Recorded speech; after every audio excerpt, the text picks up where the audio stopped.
हनुमान् श्रीपदो वायुपुत्रो रुद्रो नघोजरः अमृत्यवीरवीरश्च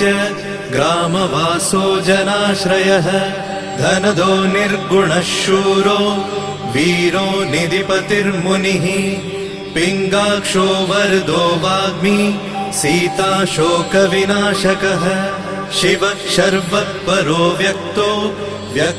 व्यक्तो धराधरः पिङ्गकेशः पिङ्गरोमा श्रुतिगम्यः सनातनः